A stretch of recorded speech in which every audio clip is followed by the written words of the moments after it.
Hello everybody, it is my pleasure to give a big welcome to all of you to online bass lessons. My name is Carlos Pino and I'm gonna be guiding you through the process of becoming really great bass players.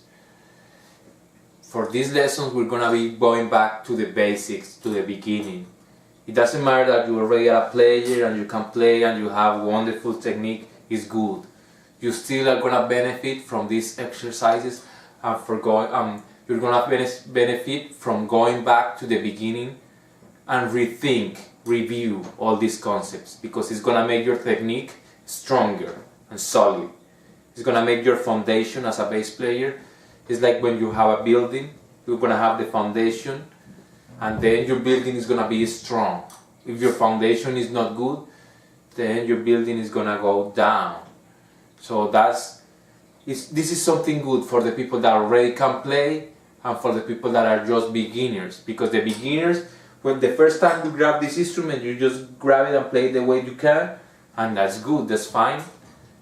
But it's really good when somebody can show you the proper way of doing things. So you can have a more direct way, you know, they can show you the direct way. And then you use your time wisely. Quiero darle una gran bienvenida a todo el mundo. Estas van a ser las lecciones en línea de bajo. Mi nombre es Carlos Pino y yo voy a ser su guía en el proceso de convertirlos ustedes en grandes bajistas, en los mejores. Para este proceso nos vamos a remontar hasta el comienzo de las cosas. Vamos a evaluar los primeros conceptos básicos de cómo tocar este instrumento. No importa que ustedes ya toquen y tengan una gran técnica, está bien eso. Pero se van a beneficiar mucho de ir al principio otra vez y reevaluar todos estos conceptos, volverlos a refrescar. Esto va a hacer que tengan una fundación sólida, unos cimientos. Cuando tienen un edificio tienen que tener cimientos y esos cimientos tienen que ser fuertes. Si los cimientos son débiles, el edificio va a caer, va a colapsar. El edificio necesita estar sólido, pero esa solidez la van a dar los cimientos.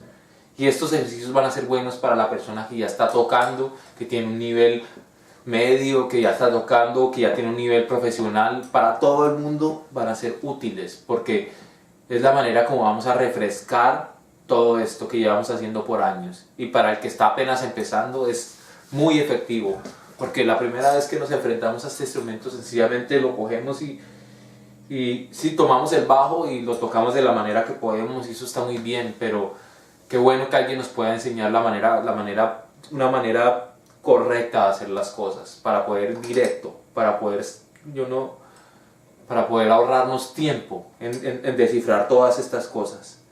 Esa es mi intención, poderles mostrar un camino directo a cómo lograr convertirse en unos grandes bajistas. So for this first lesson, we're going to be talking about basic tone production with the right hand. So why with the right hand? The right hand is so important because with the right hand is that we let the sound that is in ourselves out. It's our vocal cords. Our vocal cords with the electric bass, with the acoustic bass. The right hand is how we sound. That's why it is so important. With this hand, we pick the notes, that is so good. But with this hand, it's actually our sound. So that's why it's so important that we understand, that we have a total control of what we are doing with the right hand. Para esta primera lección lo que les voy a enseñar es la producción básica del sonido con la mano derecha. ¿Por qué la mano derecha es tan importante? Porque la mano derecha es como las cuerdas vocales de un bajista. Es lo que va a hacer que podamos sacar el sonido que tenemos adentro de nuestro corazón, de nuestra alma. Tenemos un sonido que va a querer salir, ese sonido que nos va a hacer únicos. Con la mano derecha es como vamos a poder expresar ese sonido. Y si tenemos los conceptos claros en nuestra cabeza de cómo se hacen las cosas, y hemos estudiado a conciencia, con concentración y poniendo toda nuestra concentración en esto, así es como vamos a poder expresar ese sonido que tenemos. So for the first exercise, we're gonna as I was talking, we have the right hand, and the right hand is like a C shape, you know, it's round. It's not like in a weird shape. No, it's round. This is the organic thing. Imagine that you're gonna say hi to somebody, give a handshake. You don't give the handshake in like in a weird way. No, your hand is always round.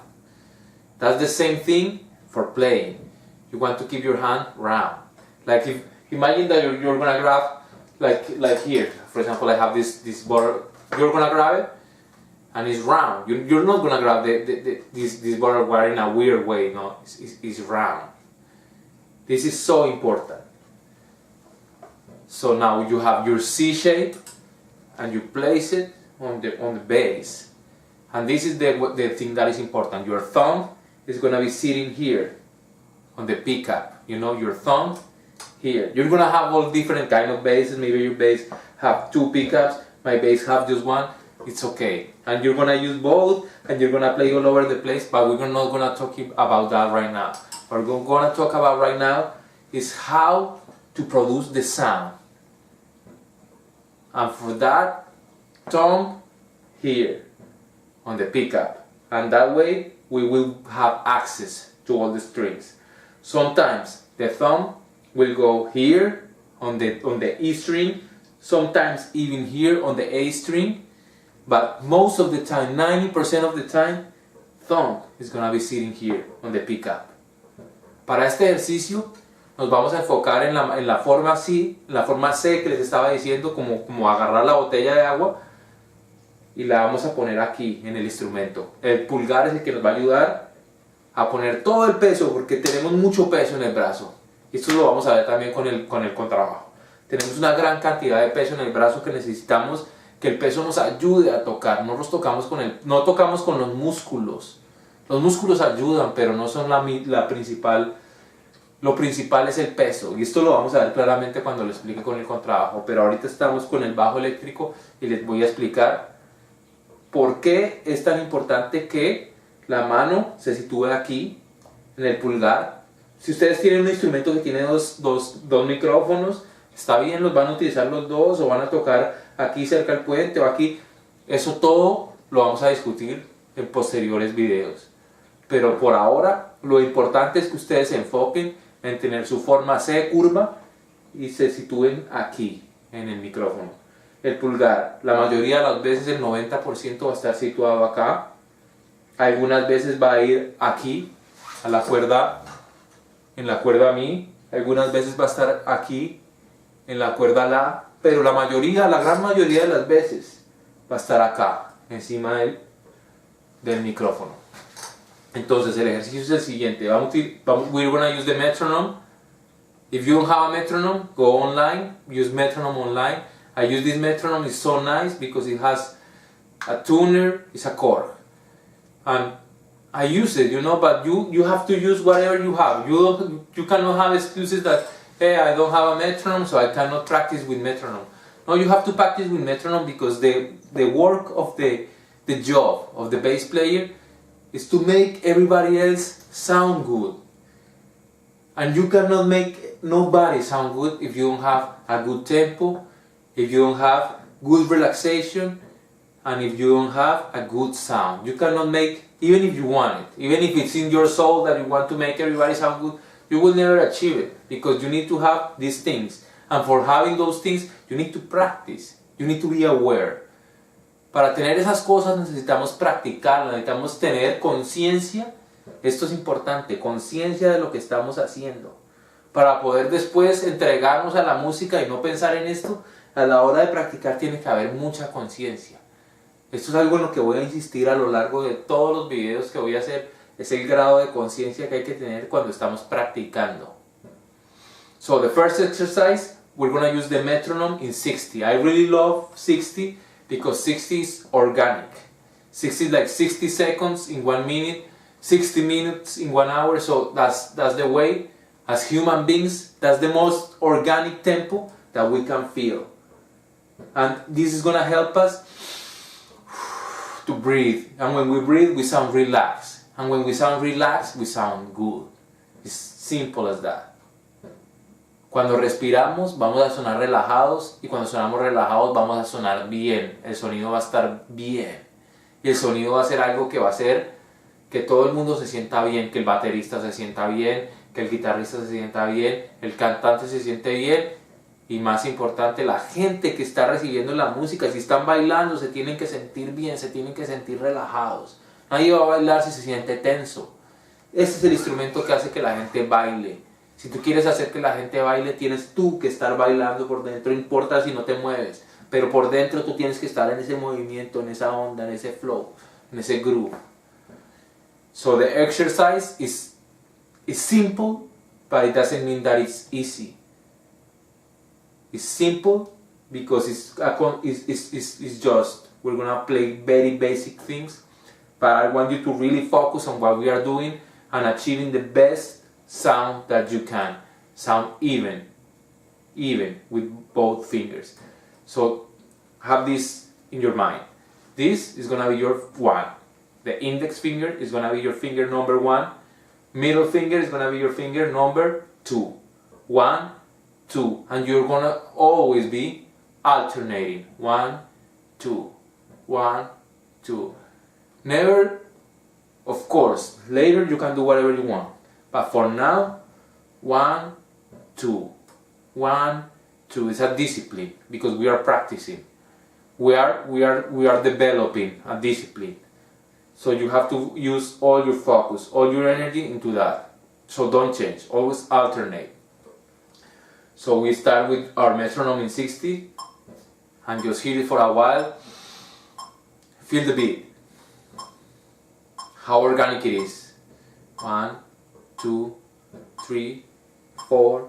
1, 2, 3, 4. And when you're ready.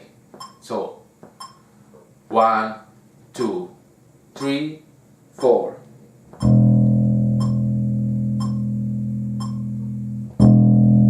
Sound even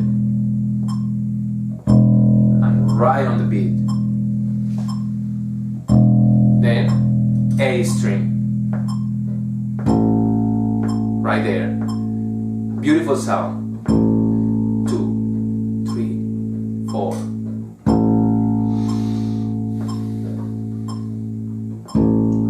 D. Now move my thumb on the A string. Moví el pulgar a la cuerda E, a Mi. Now G.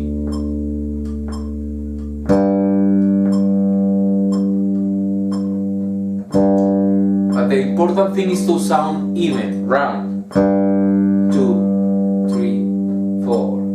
1, 2, 3. D.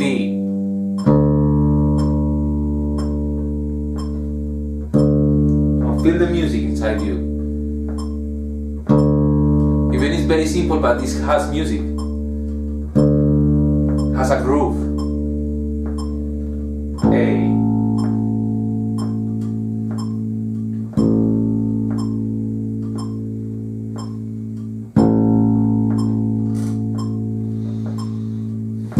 Now, 3 beats. 1, 2, 3.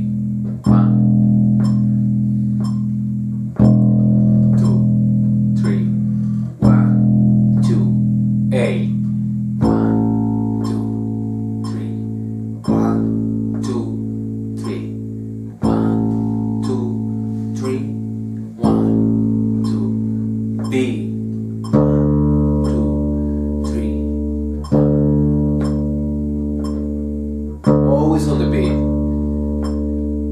And your finger rests on the string below. 2, 3. Now I'm resting on the D string. Descansamos en la cuerda de abajo. Re. Pero el dedo descansa en la cuerda La. Simple. La. And try to enjoy it. Breathe. E. 2, 1.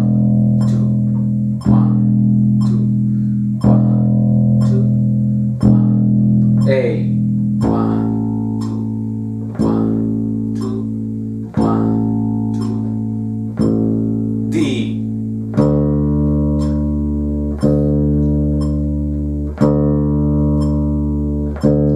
G. Remember to relax. Even sound. Hay que sonar parejo. 2, 1, 2. Siempre descansando en la cuerda de abajo. Mi. 1, 2, 3, 4. 1, 2, 3, 4. 1, 2, 3, 4. 1, 2, 3, 4. 1, 2, 3, 4. 1. 8 notes. Even sound.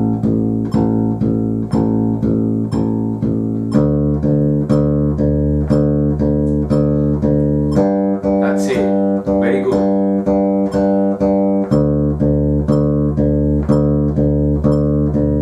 Do it right with me. Now triplets.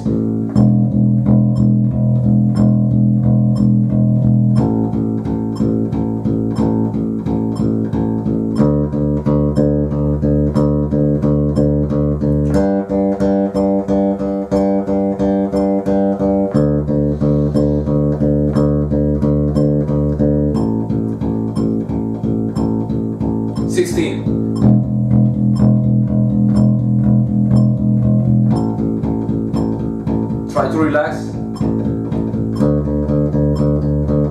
and do it right with me.